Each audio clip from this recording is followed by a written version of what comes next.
Okay, so this week you are working in chapter 15, and chapter 15 is all about the reforms leading up to social reforms that were happening leading up to when the Civil War started. Now, this period before the Civil War, this is known as the Antebellum period. You have a huge mindset shift in the way people think, either the way they think politically, the way they think religiously, the way they think economically. So a bunch of different things are changing during this time period, and that's because of all the different kinds of reforms that were happening. You have this mindset shift from a more like religious type of way of thinking, like our founding fathers, when they created our country in kind of based on their religious beliefs. And we can see that, in different parts of the Constitution. We can, at our Pledge of Allegiance that, we do when we're at school, one nation under God kind of thing. So our founding fathers' religion, specifically Christianity, very much a part of their everyday lives. But now there's kind of this shift in, other forms of religion happening, other kind of factions of Christianity kind of starting and coming to the forefront, and people just thinking in more secular ways, secular meaning non-religious ways to define or justify their actions with things. So we're going to go through 9 different kind of reforms, 9 different things that are happening during this antebellum period that really shift the way people think leading into the Civil War. It really, really changes how people think. I really want my computer to go to the next slide. There it goes. Okay, so we're going to look at the first one is the Second Great Awakening. And the Second Great Awakening is really this idea of a spiritual reform from within, a religious revivalism. You have this burst of people wanting to convert more and more people to Christianity. And through that, you have what they called revivalism, essentially. You have social reforms that are redefining society.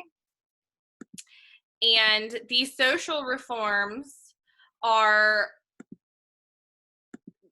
temperance, and we'll get to that kind of in the middle of our talk today. Temperance is banning out all alcohol. The people that were members and leaders of this temperance movement wanted alcohol completely banned, and we'll talk about that later. You have asylum and penal reform, and this is basically prison reform. I'm waiting for everything to catch up to me. And with that, the conditions in prisons were so bad for people, maybe that didn't necessarily need to be there. You have a lot more knowledge of mental illness come to the forefront during that one. The next one is abolitionism, and this is completely getting rid of slavery, people that wanted to end slavery in the United States. You also have women's rights, and we'll kind of look at how, if you saw the discussion questions yesterday, asked how abolitionism and women's rights kind of go together. And make sure that you're muted for me. I'll just turn this to volume because nobody can hear you. And then the last one is education and how education kind of changed things. So we're going to go through all of these, and we're going to, not necessarily in that order, and we're going to look at some other ones that kind of go along with these ideas. Remember, if you have a question, you can type that in the chat box, type it to everyone so Ms. Picard can see and she can help, or you can just type it to me and I'll answer that question as well. This is all new. Most of this is all new, and so you might have questions, and I want you to ask those questions. So we're going to look first at the rise of popular religion. So you have this mind shift really of religion coming from the forefront, kind of being pushed back just a little bit. I mean, religion still played a huge role in the lives of people during this time period, but you're kind of looking at it in a completely different way.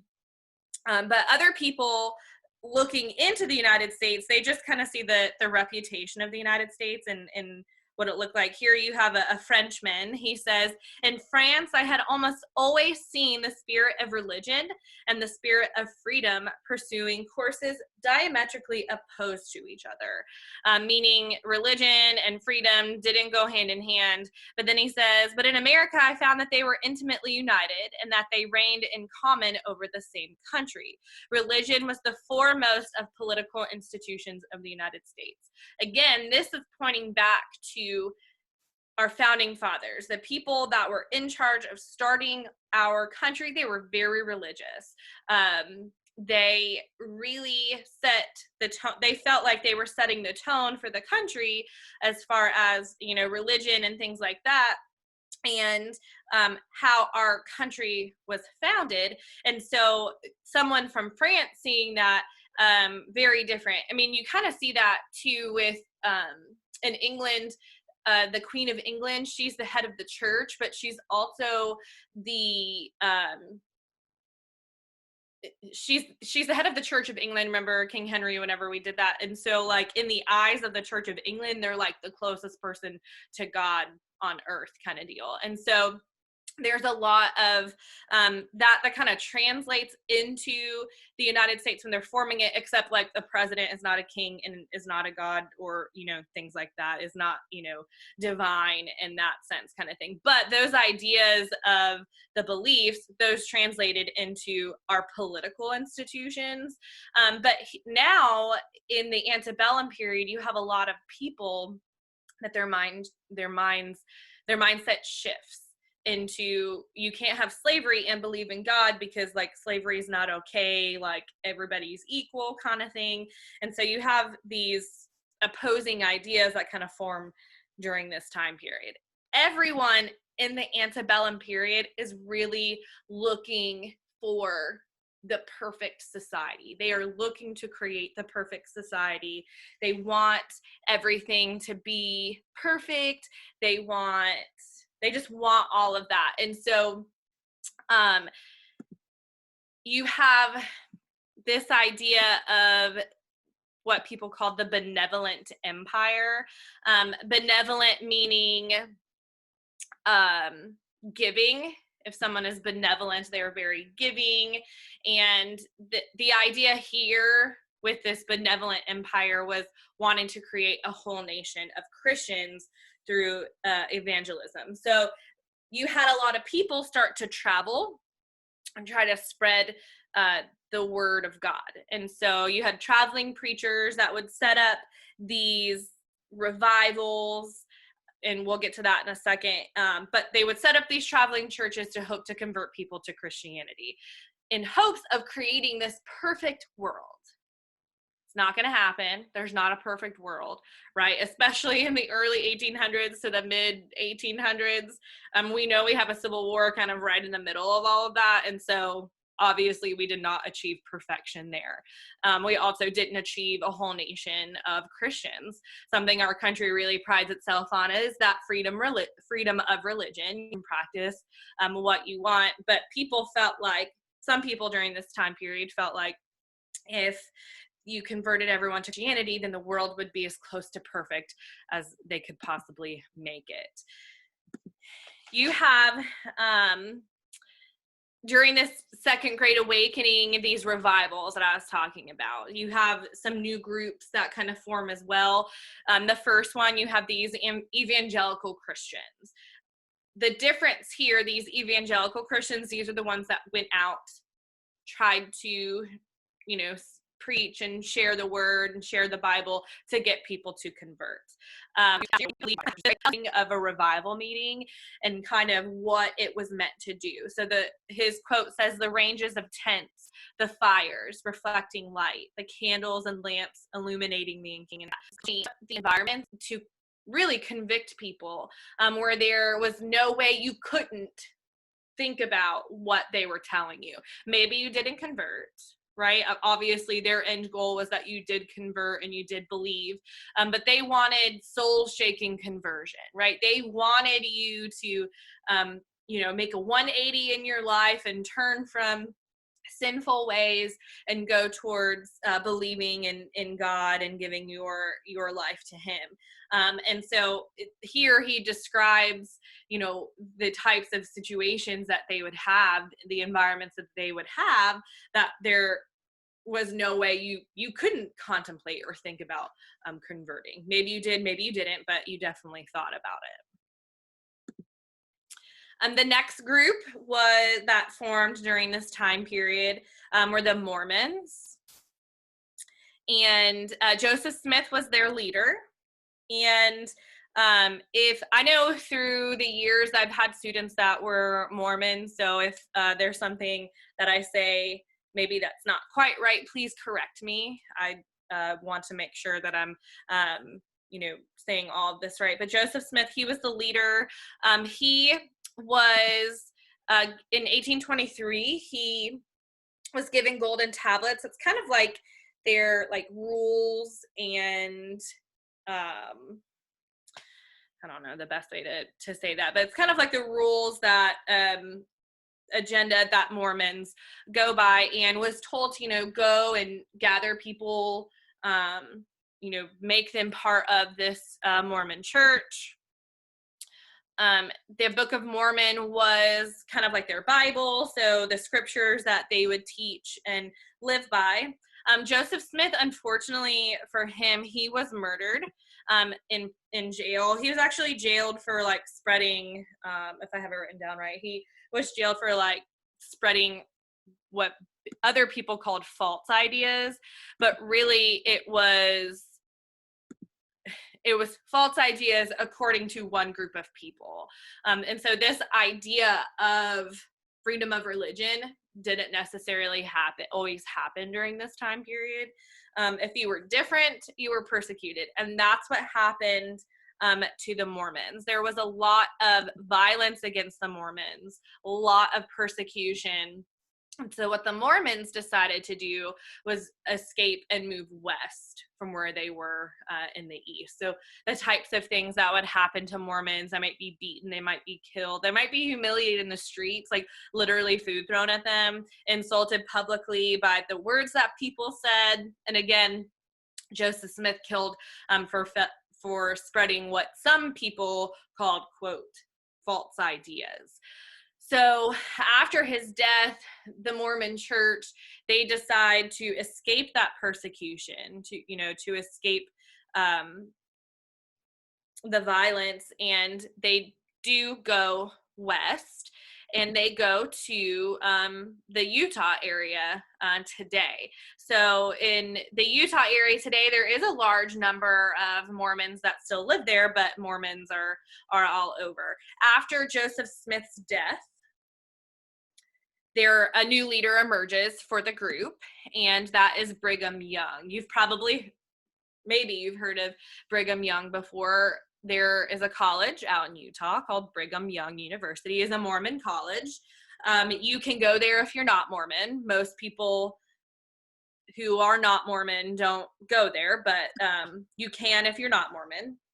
It's kind of like what a Christian university would be, where you would go and you might have chapel, and you might study the theology of the Bible and different things like that. So make sure that you are muted for me, please.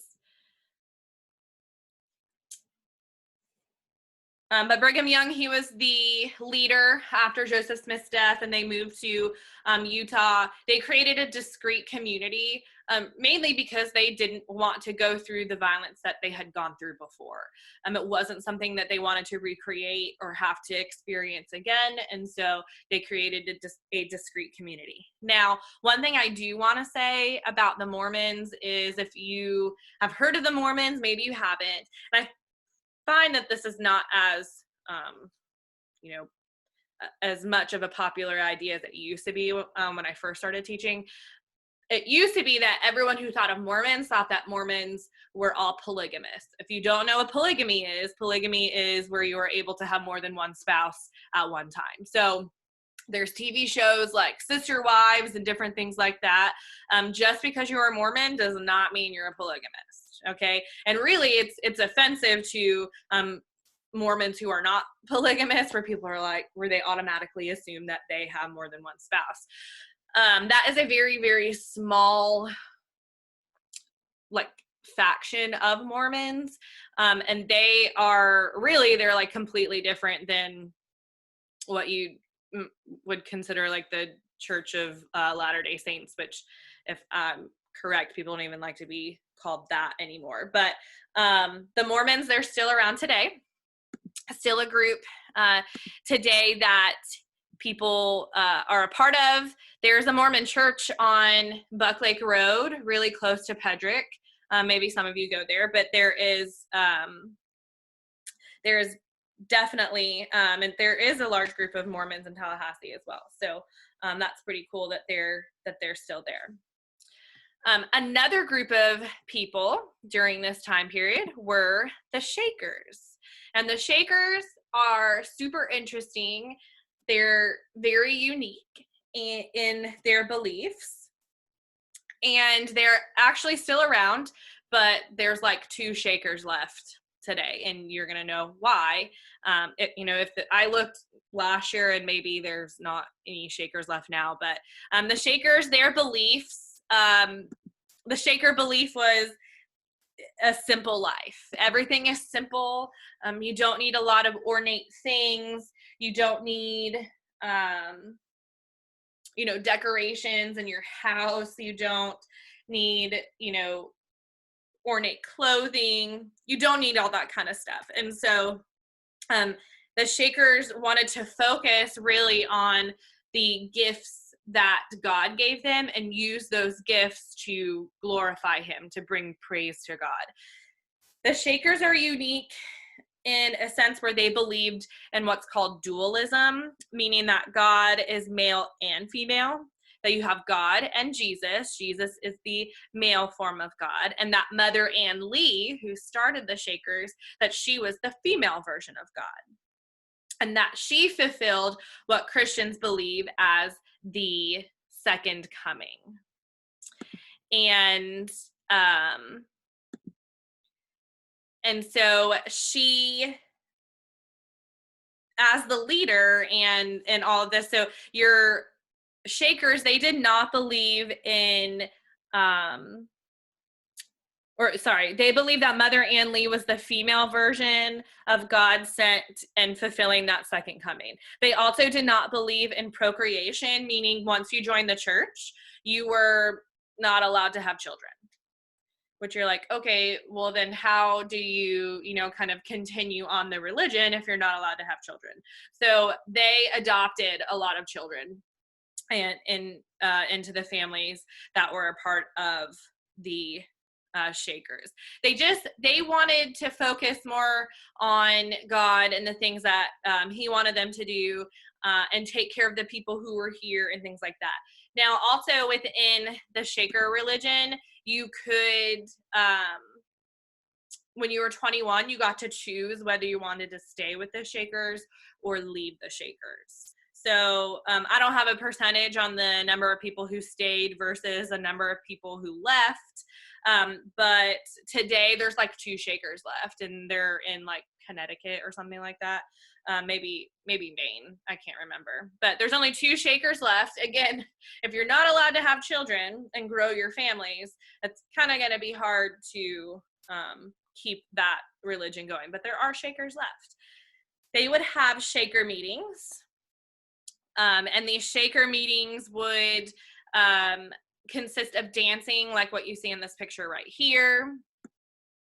They would consist of messages from preachers, and so there's a video. I'm not going to play the video, so if you want to go back on your own time, the people in the video are not Shakers themselves, but they are historians that know a lot about the Shaker religion, but they like dance and sing in this video. You don't have to watch the whole thing, but they don't use instruments.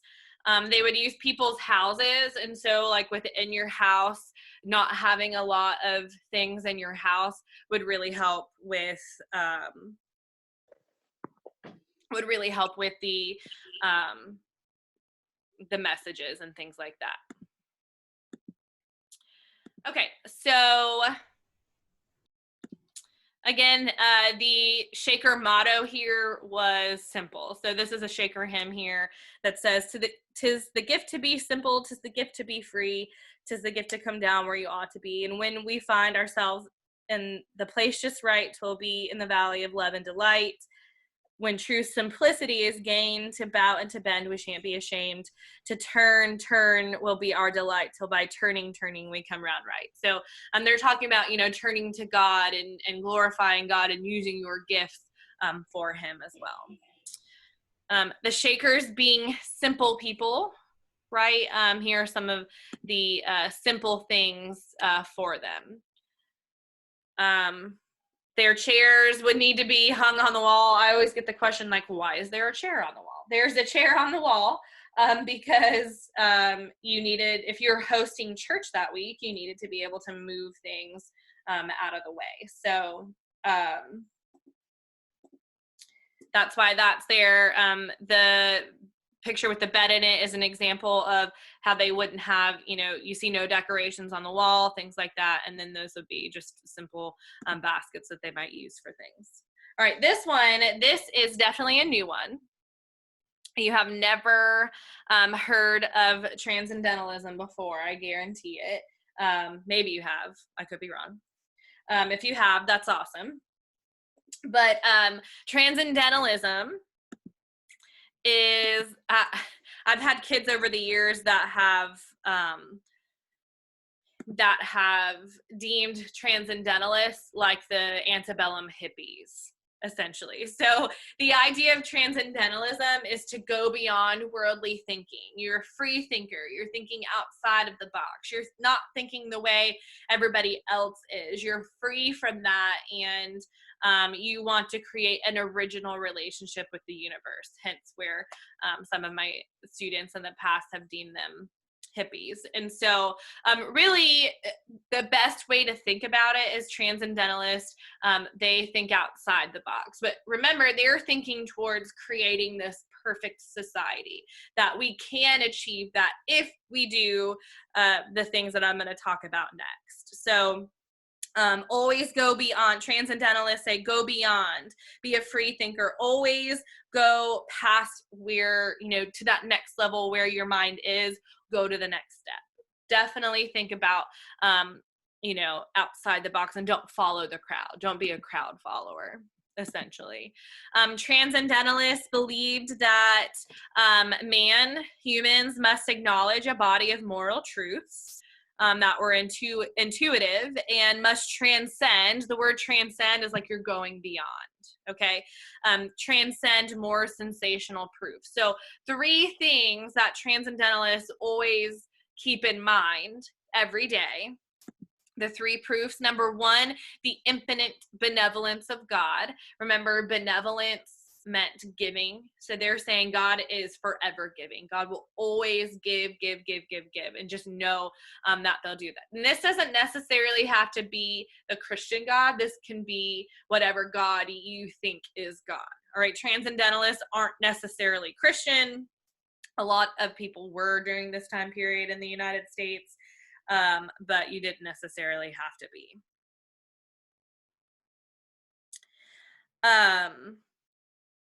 The next one is the infinite benevolence of nature.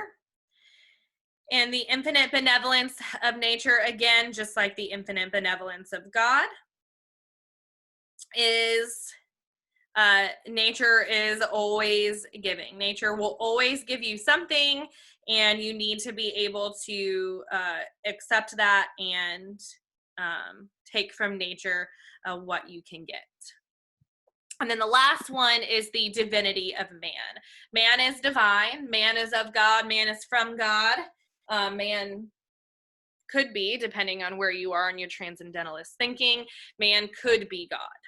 All right. And with that, your transcendentalist, this part's really important. Your transcendentalist, instinctively, just kind of naturally how they believe, they rejected all secular authority, meaning non-religious authority. So it could be presidents, mayors, police, things like that, and the authority of organized churches and scriptures. So they rejected secular authority, they rejected religious authority and laws of scriptures, of law, or of convention. So like the laws in the United States, transcendentalists are like, are we following those laws just because they're there or because they're the right thing to do? They might not necessarily be the laws that transcendentalists were living by. This does not mean that transcendentalists were going around murdering people and stealing all this stuff and doing all of that. That is not what the transcendentalist way of thinking was. They just didn't they believed you didn't have to accept that secular or religious authority just because it was there. So super interesting kind of way of thinking of things. So they said, therefore, if man is divine, it would be wicked that he should be held in slavery. So if man is divine, slavery is wicked, right? They did not believe in slavery. They said, or his soul corrupted by superstition, or his mind clouded by ignorance. And so your transcendentalists did not necessarily, they were not fans of slavery. They did not want slavery to exist, right? So this kind of goes back to just because a law is there does not make it right. One of those laws for your transcendentalists was slavery. They did not like slavery, and they wanted to get rid of it. And they also believed that the role of the reformer, so a reformer, someone who's wanting to bring about change, was to restore man, to restore humans, to restore slaves to that divinity which God, endowed them. Basically, bring them back to, how they were originally meant to live, which was not in slavery, because remember, to the transcendentalists, slavery is wicked. Transcendentalists, you have some famous transcendentalists. You might have heard of them before. Ralph Waldo Emerson, Henry David Thoreau, very famous writers during this time period. And a lot of their books went along with the transcendentalist proofs, the transcendentalist agenda, which we're going to look at just a second. My dog decided to make an appearance, so if you hear him growling, I'm sorry. And so very, very popular. Remember the infinite benevolence of nature, right? So you see with Ralph Waldo Emerson there, a book called Nature. And then with Henry David Thoreau, that resistance to civil disobedience kind of goes along with the idea of, not necessarily following those secular or religious laws just because they're there. The transcendentalist agenda, this is kind of like their platform. Remember in civics when you talked about political platforms, the transcendentalist agenda, what they wanted to do, they wanted to give freedom to the slave. And I think your notes just kind of ask for a few of these. You can always refer back to this if you're going to use part of this in your work for this week. So give freedom to the slave. Give well-being to the poor and miserable. So if you can help financially with people or give them food, things like that. Give learning to the ignorant. Give health to the sick.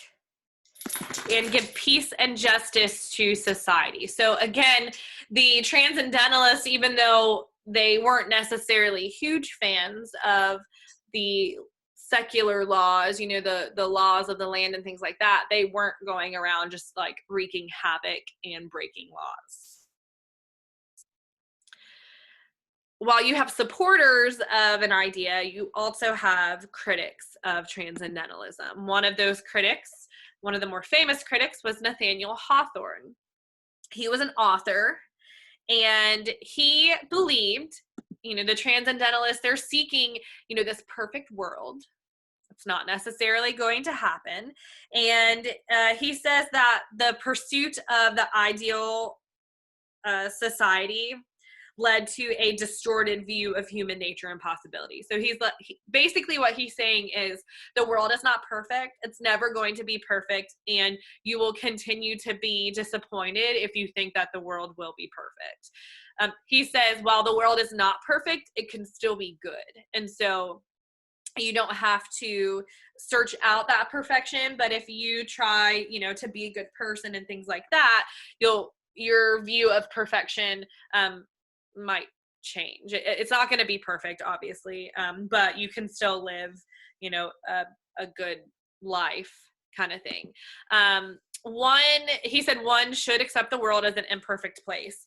One of his more famous writings was a book called The Scarlet Letter. Miss Picard, have you read that book? I read parts of it in high school, but I could not tell you anything about it. I read that book in high school. I think I read it in 9th or 10th grade. I can't remember which grade I read it in, but I did read The Scarlet Letter. You might be familiar with it, some of you, or just the idea, but the book, The Scarlet Letter, is about how the world is imperfect, but even though it's imperfect, there's still good in it. But The Scarlet Letter is about a woman who has an affair with a married man. She's not married, but he is.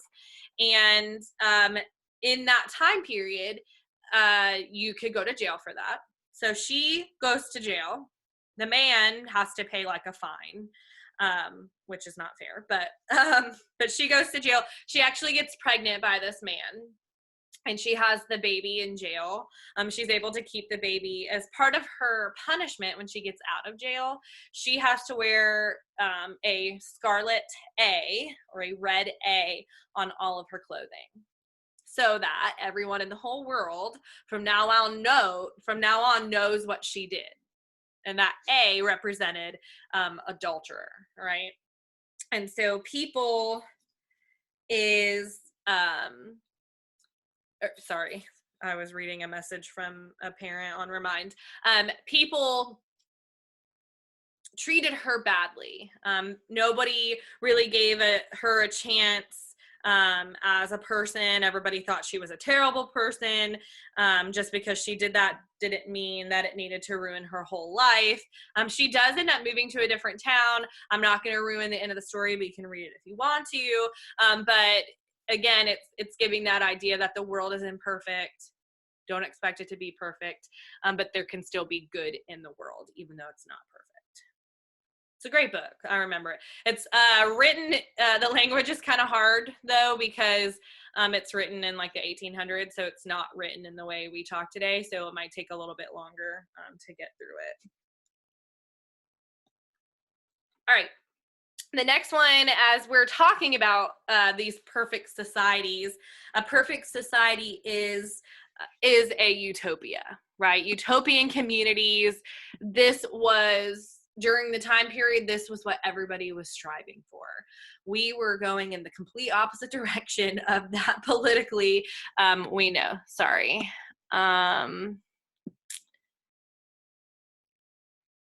I'm sorry, Samantha, let me go back a slide. I don't have that document right in front of me with box 11. What, Samantha, what does it say in box 11? Just type that into the chat.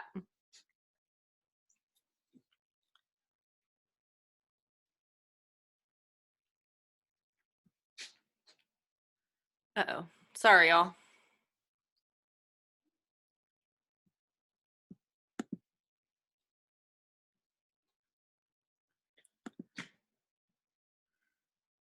Yeah.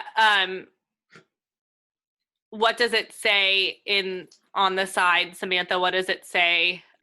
What's the question it's asking? I just don't have it right in front of me.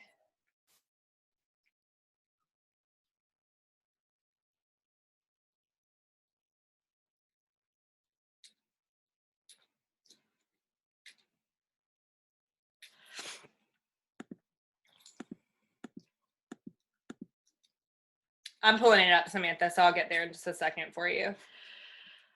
Okay, so utopias are perfect societies. And remember, during this time, people are trying to achieve these perfect communities. It doesn't happen. Lots of different things happen to prevent that. So the idea was that you take individual freedoms, spontaneity, self-fulfillment, and also demands of community life with discipline and organized hierarchy, and then you would get a utopian community. All right, so that's the idea that everyone is working towards. Uh-oh. Ah. That's the one. Shh. Sorry, my dog wants me to play with him.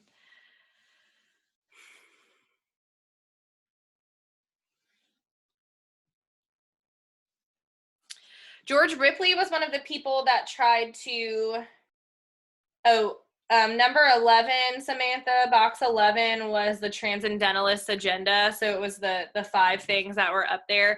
You'll just need to pull the PowerPoint back up later, and you can write those things in there. All right, so George Ripley, he tried to start what's called Brook Farm. And Brook Farm did not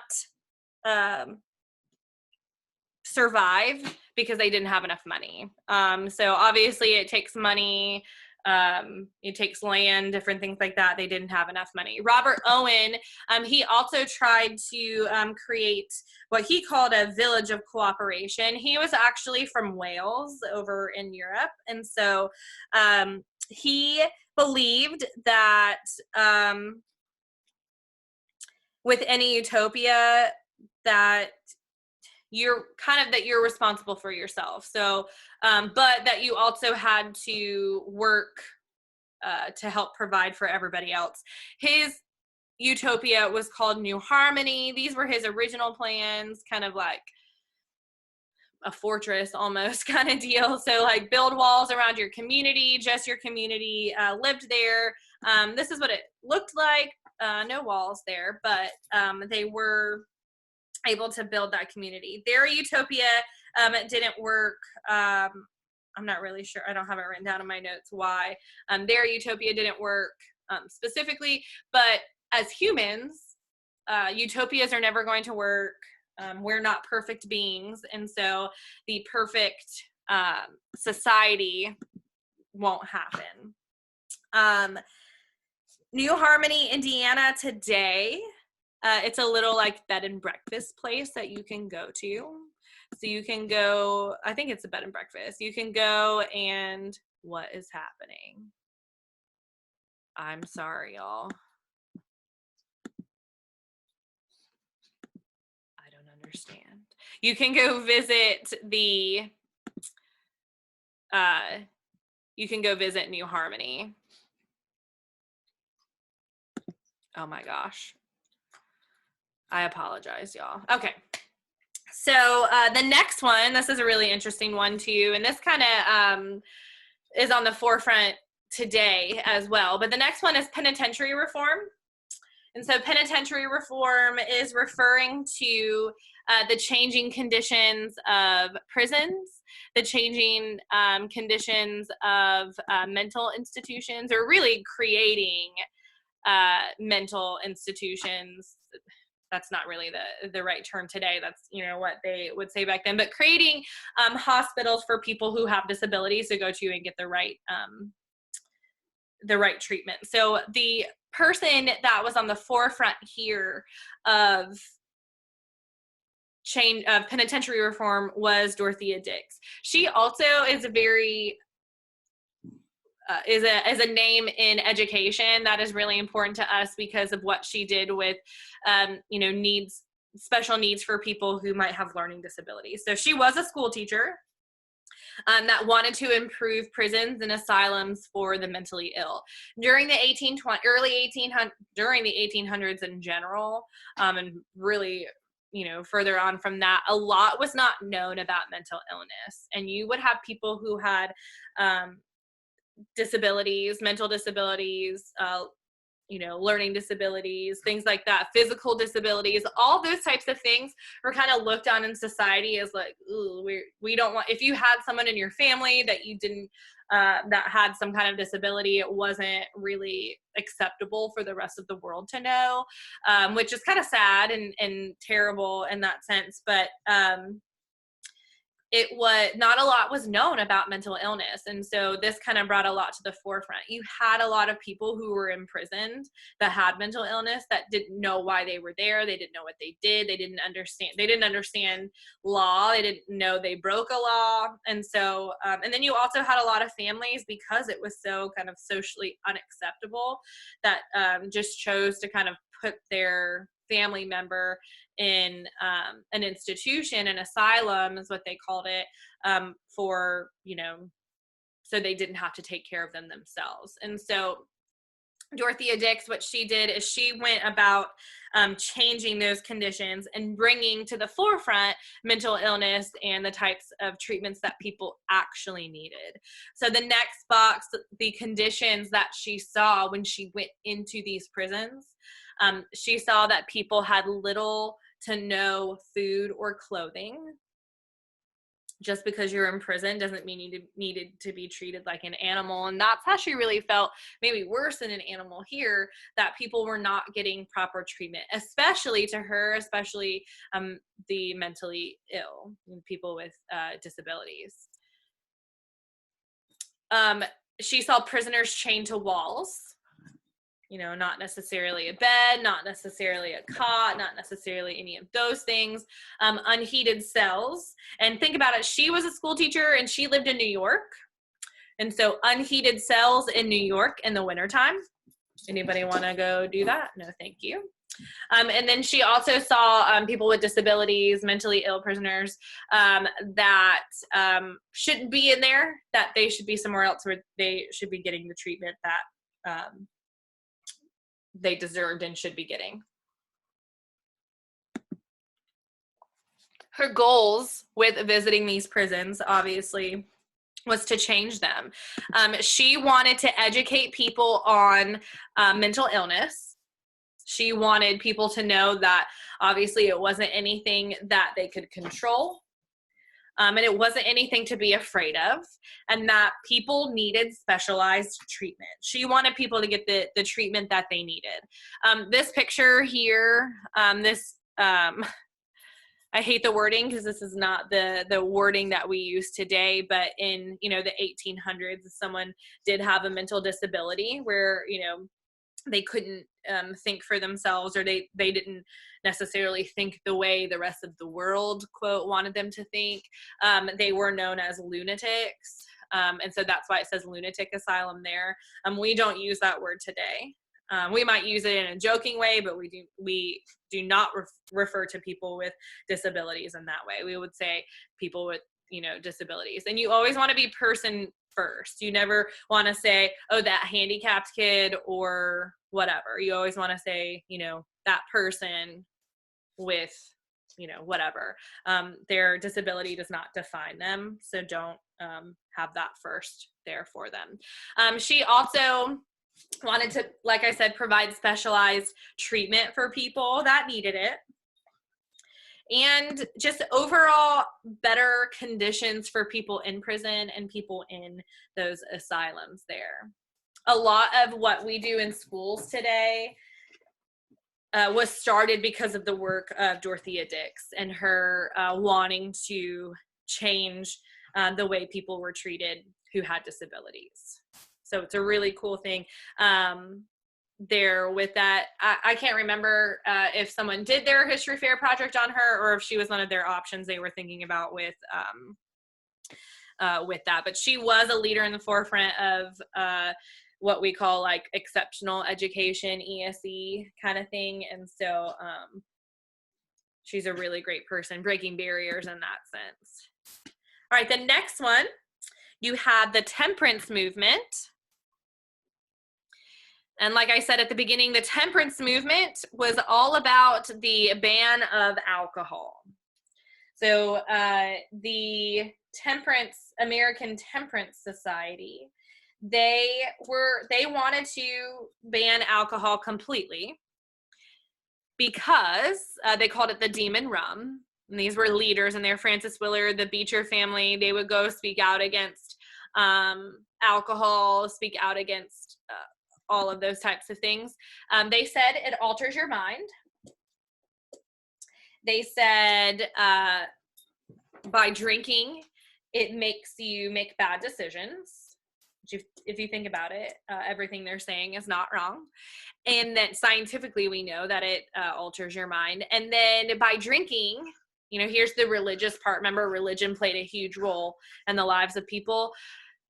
By drinking, you are inviting Satan into your body. And if you're inviting Satan into your body, he's going to make you make bad decisions, and then you're going to be further from God. And so it was very much a religiously driven thing because the American Temperance Society, again, religion was driving their decisions here. I love to show this graph because this graph shows a lot of historical events and the amount of alcohol consumption and why people during this time period wanted it to go away. So if you look at the graph, it starts around 1720, right? A little bit before that. And you have your first peak there around 1770, a little bit past that, right? There's a big war we fight in the 1770s. Oh, thank you, Eliza. I knew somebody did their history fair project on that. So Eliza and Jaden did their history fair project on Dorothea Dix. But the spike there, we're fighting a big war in the 1770s, right? The American Revolution. And then we have a drop after that. And then we have a huge spike as people are moving west. And the tallest point there on our graph, that's referring to the time period around the 1840s, 1850s, and that's referring to the gold rush. A lot of people are moving west, and there's a lot of different reasons why people are drinking so much during this time period. One, you're drinking a lot because you have a lot of money because you found a lot of gold and you're so happy, right? Another reason you're drinking is because while you are mining for that gold, while you're what do they call it? Like sifting, right? Panning for gold. You were really cold up in the mountains, and so scientifically we know that alcohol raises your body temperature. And then the last reason you are drinking a lot of alcohol is because you are not finding gold and you're really depressed. And so you want to forget how much gold you're not finding, right? And so there's a huge spike there. We do have laws that eventually go into place that ban alcohol, right? So we have a big drop there. And, but I think that happens, again, remember, I'm not big on dates, but I think the prohibition laws, I'm not really sure when the 18th Amendment goes into place. The prohibition happens, and in the 1920s, you know, after the gold rush, things kind of settle down a bit and things kind of plateau.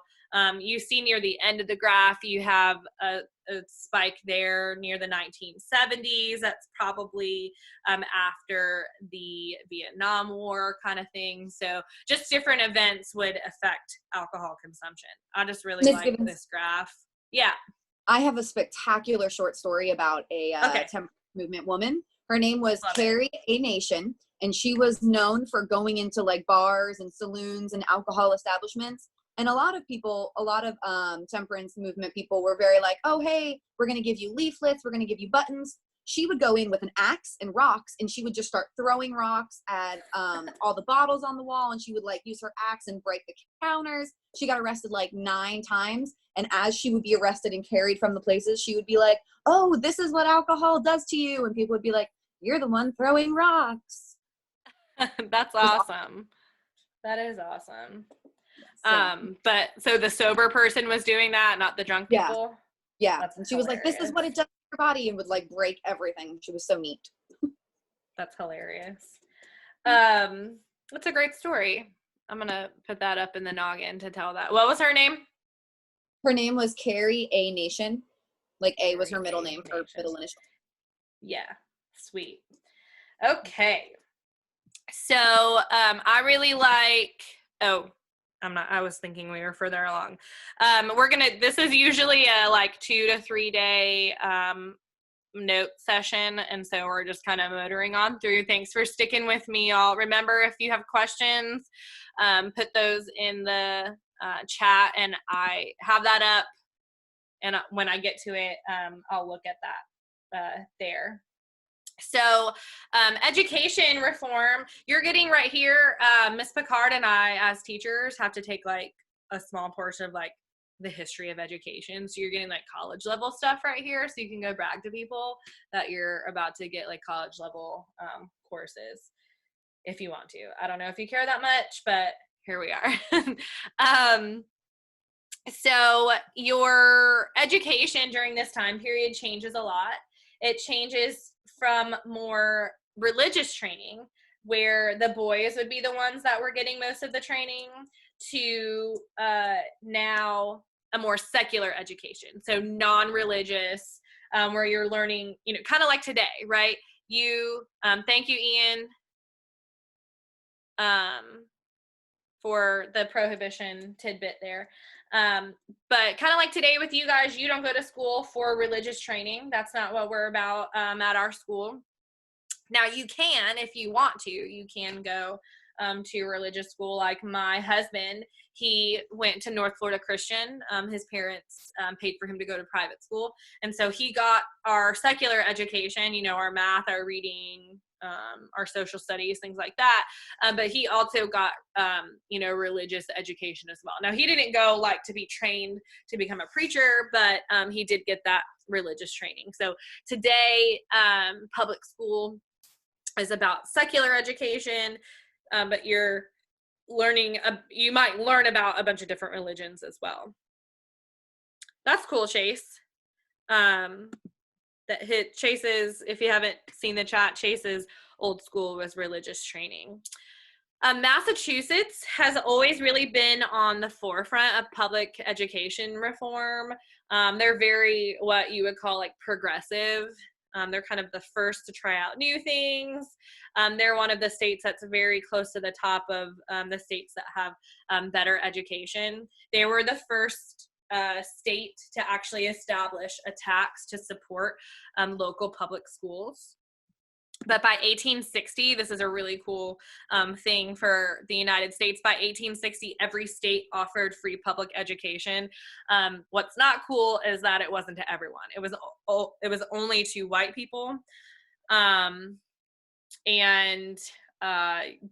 that's not, obviously during that time period, slavery was in place, and African Americans, it was illegal for them to know how to read and write. And so that's why it was only to whites. Now, the U.S. at that time period too had one of the highest literacy rates in the world, which meant because people could read and write, they were more educated, and people were now more informed with what was going on politically, economically, things like that, because they could read the newspaper. So they knew what was happening, and more people had newspapers. So there were lots of different things that you could write and come in contact with. So a lot of things are changing in that sense. And that's why so many people had their ideas out in public during this time period, because the literacy rate was so high. The person who is considered the father of education was Horace Mann. Miss Picard, did you take, sorry, I know I did, and this was like over 10 years ago. Did you take like a history of education class kind of, or like a little No, portion? we took intro to ed that touched on it for like 2 classes, but Yeah. not that. I know about him from studying for like the ESC FTC. Yeah. But if you are going to be a teacher, you are going to know about him, and now you already have like the upper hand on it. So, but Horace Mann was considered the father of American education. There are a lot of ideas from him in the 1800s that we still kind of hold today. So one is that children were clay in the hands of teachers and school officials that should be molded into a state of perfection, meaning they should be molded into people who can actively and positively contribute to society. So you know, we have at our school, I love Swift Creek in the sense, you know, we teach you content, but we also have character ed. And character ed is really important because we talk about real life stuff, right? We talk about things that you're really dealing with. We talk about how it's okay to refer to your feelings and talk about those things, which hopefully in this time of where, you know, we're all at home, that you're thinking about all of those things that we've talked about in class. So we want you to be obviously educated in this sense, but we also want your mind to be well as your body. And Horace Mann, he also discouraged corporal punishment, meaning he did not believe in paddling. He believed, again, he didn't believe in paddling. He, you know, believed in different types of punishment, not physical punishment. He did not want physical punishment with kids. Now, I think there are still places that still that technically do allow, like Wakulla County does. Yeah, I was going to say Wakulla, and then I think there's places in schools in Gadsden County that might also allow that. We don't at Swift Creek. Now, there are some parents over the years that are like, you can hit my kid if you want, and I'm like, I don't think I'm going to do that, right? I would like to keep my job. Thank you very much. But that was something he was not for. He didn't think that was a good way that people would learn to not do that again. And then a big thing that Mann did was establish teacher training programs. So this is where people could actually go and become certified, kind of like what Miss Picard and I do, right? Miss Picard graduates soon, right, Miss Picard? Yeah, my family did a fake graduation when I was home, so basically I'm done. Yay. And so you go through a training program to help you learn different things on how to become a teacher. It's not just, you know, all this stuff about history. I still have to study. I had to study for all this that I'm talking to you about right now. You still have to study. As a teacher, you're still a learner, right? And so we're lifelong learners, Miss Picard and myself. And but you would go to these training programs for different methods on how to teach. Some things are taught differently than others. We learn different activities and things like that. We still do training as teachers. We still do that. Technically, we have to if we want to keep our certificates, but it's all beneficial for us. Some of the things that were used to teach students during this time period, they were taught American values through religious parables. Although this wasn't religious training, remember, socially during that time period, religion still played a big part, and so they would use religious stories to teach American values. They would teach middle-class morality and respect for order. So what's right and wrong, how to show respect to different people. And then the last one was the 3 R's. Maybe you've heard of them before: reading, writing, that doesn't start with an R, and arithmetic, that also does not start with an R. And then you also have what they called Protestant ethic. So you would have people, the Protestant ethic was frugality, being smart with your money, saving your money, not just spending your money because you have it. That's me. If I have money in my pocket, I'm going to go spend it. My husband is the complete opposite. He's like, let's be frugal, let's save money, which we're buying a house, so we have to save a lot of money now. So hard work, and then also sobriety. Remember, the temperance movement is a big movement during this time period. So staying sober was something that they wanted to teach kids from the beginning. Some women educators during this time period. Emma Willard, she started in Troy, New York, a female seminary, basically where they would train female teachers in curriculum like math, physics, history, geography, super important things. And then Mary Lyon, she established Mount Holyoke in Massachusetts as the first college for women. So they were very progressive in the state teacher training programs, like what Horace Mann started as well. The next one, ladies, you're going to love this one. Actually, you're not. I'm being sarcastic because this is my least favorite one to talk about because it still blows my mind that people have this mindset. There was this mindset of, during this time period, of separate spheres concept. The idea of separate spheres was that men and women, while we lived in the same world, we did not live in the same circles, right? A woman's sphere, her place, was in the home because a woman is so fragile. The world is a scary place, and because of how fragile a woman is, she needs that refuge from out there. So she needs to stay home. And her rule is to civilize her husband and to take care of her family. Who's heated? I know Samantha is heated. I'm heated too. All right. So that was in the 1800s. That was really like the view of the world. Women are fragile. We are strong. We are not fragile. Right. And there was a Massachusetts minister in the 1830s. I get defensive too, Samantha. Don't worry. What I'm telling you right now is the viewpoint, and you're going to see a shift happen during this, okay? So breathe for me. Everything will be fine. A Massachusetts minister in the 1830s said this about women. The power of a woman is her dependence. Remember, if you're dependent on something, it means like you kind of lean on that. You need that. You yourselves as children, where you are in your life right now, you are dependents of your parents or whoever you live with, okay? You are most likely not old enough to go get a job and support yourself, right?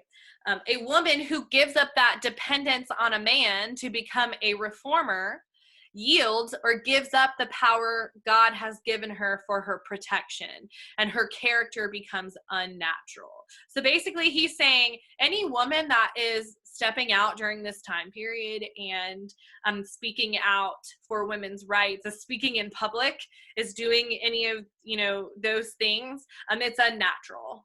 It's not good. She doesn't need to do that, and she's giving up what God has given her, that that strength of a man to take care of her. Stay with me here, especially you, Samantha, stay with me, okay? So this separate spheres, this what they called cult of domesticity, the word in domesticity that is familiar to you is probably domestic, talking about a home, right? That is the idea that women need to be in the home, right? And a lot of people shared this idea. A woman going out into public and a woman being the leader of something, really kind of unheard of during that time period. All right, here's what life was like for women in the early 19th century. Breathe, Samantha. I know you'll be fine. Okay. Unable to vote. Women could not vote, which we know that. They had the legal status of a minor. So think about all the things that you can't do right now as a minor. That's pretty much all women during this time period, that they had the same rights as someone who was 17, 16, 15, 14. If you were a single woman, meaning if you weren't married, you did have the right to own your own property. So if you weren't married, you could own your own property. But if you weren't married and you lived with a man or you had children out of wedlock, it was very like socially unacceptable. Okay. So you kind of had to weigh the pros and cons. Do you want to own your own property and be by yourself for your whole life? Or do you want to marry somebody? And if you get married, then you had no control over your property or your children, right? You could not make any decisions. If you were single and you owned property and you got married, that now belonged to your husband. If you had children, yes, you were the one raising them. Yes, you were taking care of them. But any kind of decision that affected your children, your husband was the one to make those decisions. Stay with me, y'all. Number 5, you could not initiate a divorce. If you were unhappy and you didn't want to be married to your husband anymore, too bad. He was the only one who could initiate a divorce. He's the only one that could say, I want to divorce you. If you told him, I don't want to be married to you anymore, he could be like, well, too bad. And then the last one, you couldn't sign or create any legal documents without permission from your husband. So you couldn't make a will, you couldn't sign any kind of contract, and you couldn't sue anybody in court without your husband's permission. So if somebody wronged you, your husband would have to be the one that would bring that suit to court. This is not to say that all men were like, go in the kitchen and make me a sandwich woman kind of men. Okay, that's not to say that all men were like that, but in society, men had a higher standing than women did. And so during this time period, women were like, well, this is not right. I want to vote. I want to be treated like an adult. I'm educated. I want to get an education, and I want to be able to make decisions for myself, even though I'm married. And so this is where we see the mind shift happening. I love this picture. I think it's really funny. One, it's also showing like the fashion of the time period as well. The Victorian period, I guess you might call it. Maybe not. But this, I love this picture because it says what it would be like if ladies had their own way. So this is where the mind shift is now going. The men were usually the ones that would be going out to parties, getting all dressed up, going to parties with the other men in town. And the women would be the ones staying home, taking care of the children here. And this guy looks like he's sewing as well. And this guy looks like he's either washing dishes or washing clothing over on the right. And so, and the women got all dressed up and they're ready to go out. That was the complete opposite. I'm sorry about my dog. That was the complete opposite of what things were like in the 1800s. But women were not okay with it. And so this is when they started standing up. It took a long time for women to, be looked at even close to the same way as men.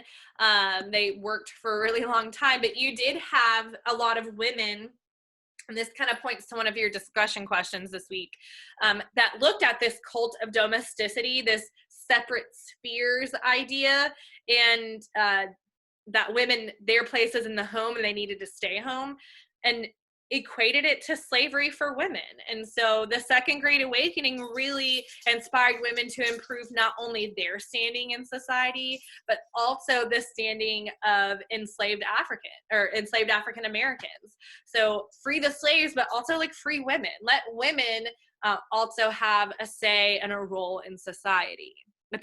Men are not the only ones that live in the world. So you have Southern abolitionists and women's rights leaders, Angelina Grimke and Sarah Grimke, they're sisters. And then also Lucy Stone. She was part of the American Women's Suffrage Association, and she edited for the Women's Journal as well. So I believe there's a box that says what is meant by women's suffrage. Maybe not, but what's meant by women's suffrage, you guys should know that suffrage is referring to the right to vote. That was a big part of the women's rights movement, for people to kind of come out and speak speak for women's rights, to gain more than what they had, before, for them to be able to vote, for them to be able to sign legal documents, own property. Like, what if a woman wanted to own her own business, right? And so they were trying to get those same rights there as well. Some more leaders next, going into the women's rights movement. You had Lucretia Mott and Elizabeth Cady Stanton, and they were leaders that eventually would form what was called the Seneca Falls Declaration of Sentiments. In 1840, you have a split within the abolitionist movement.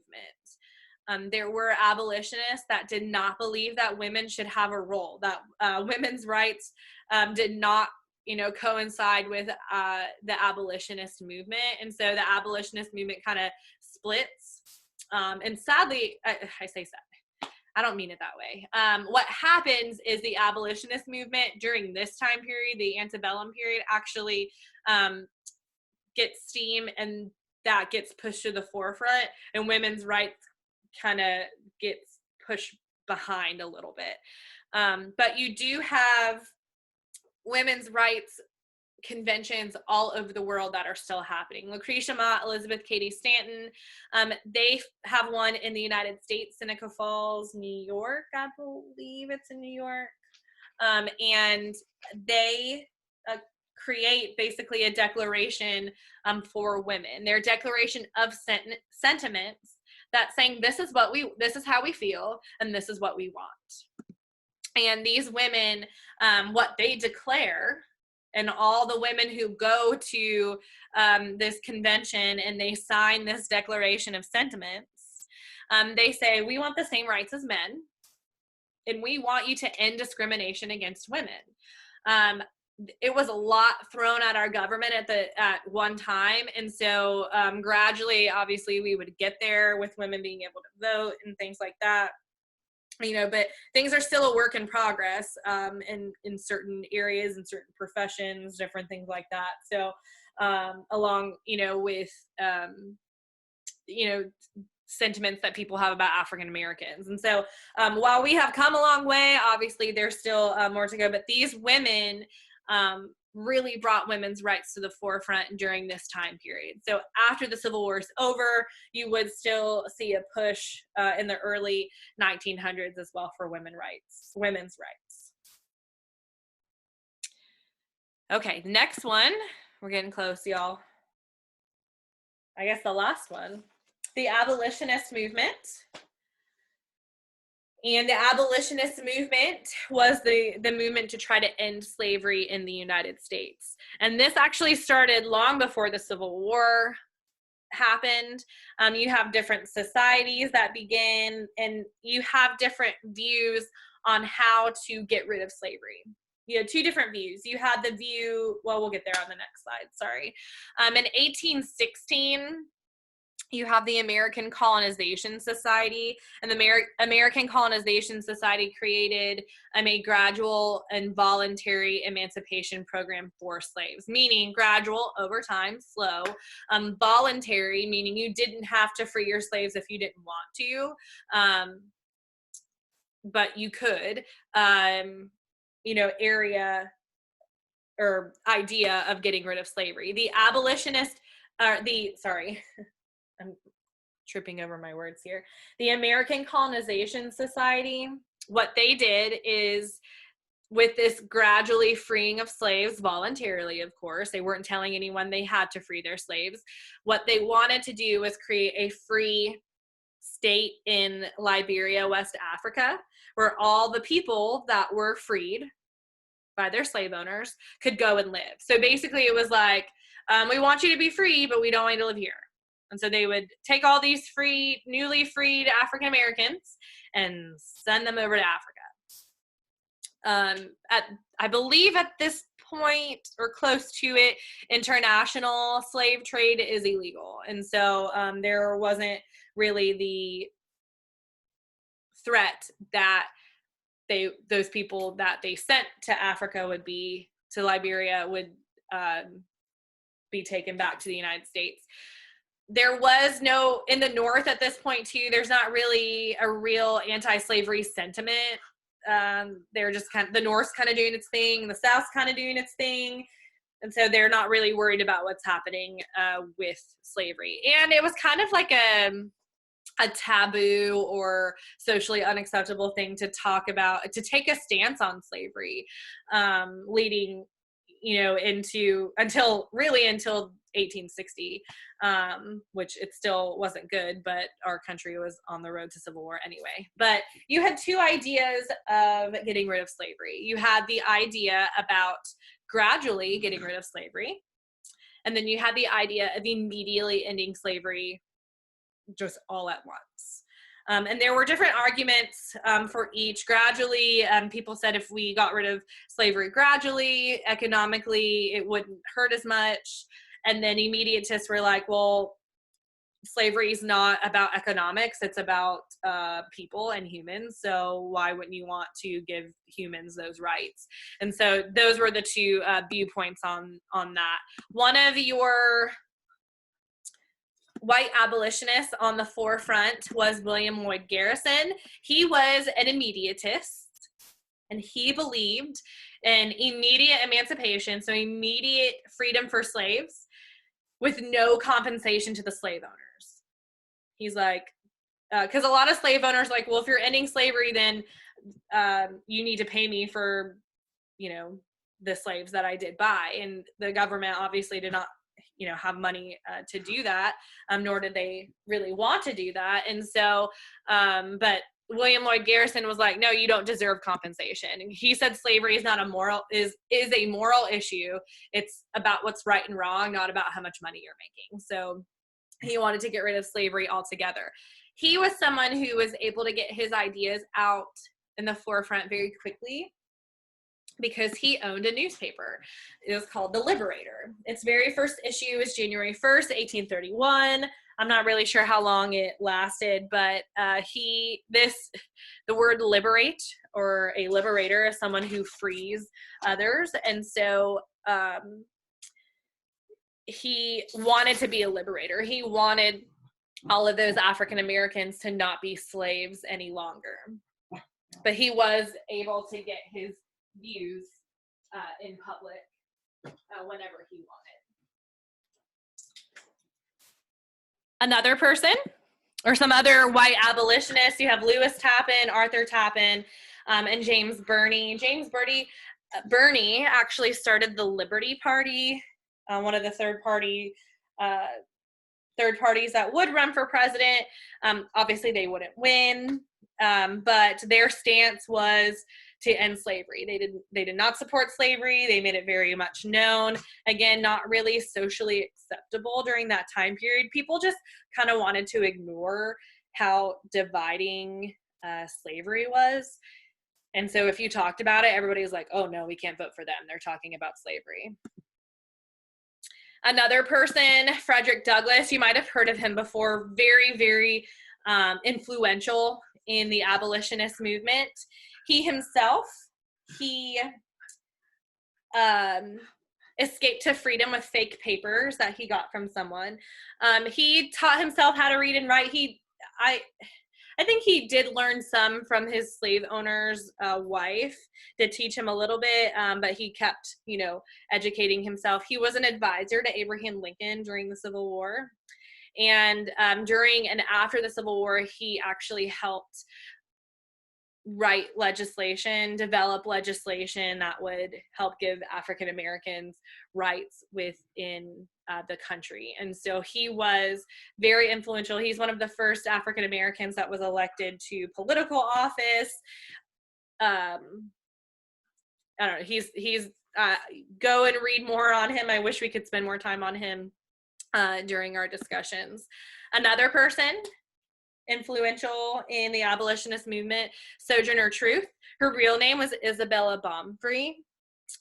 She escaped to her freedom as well, and she was not only an abolitionist activist, she was also a women's rights activist. She changed her name because she believed that God put her on a journey to spread and teach truth about rights for women, about freedom for African Americans. She did not know how to read and write, but she did orate her like narrative, her life story to someone who wrote it for her. And so she would go to different places and speak and things like that. I believe she escaped twice from slavery, if I'm not mixing her up with somebody else. And then the last one, you guys have probably heard of her before, Harriet Tubman. She helped, and I had this question yesterday, for over 10 years, she helped over 300 people to their freedom. There was a $40,000 bounty on her head, basically like a reward. If you caught her and brought her in, you would get $40,000, which $40,000 is a lot today, but it was a lot of money during that time period too.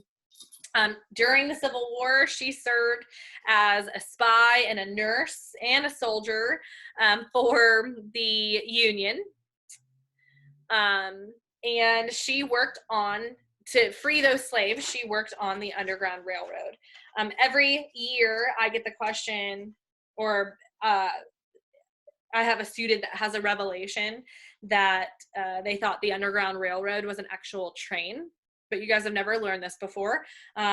Maybe you've obviously heard of it, I hope. But the Underground Railroad was not a train. It was like code for the way people traveled. So I like this picture here because it is really kind of showing you visually. There's a lot visually we can see. Harriet Tubman is, looking out to, see if there's any danger. This mother here, she looks kind of scared. This father carrying a son or brother or whatever. There's strain on his face, and he is, it was very dangerous for people to move. So if you were moving at night,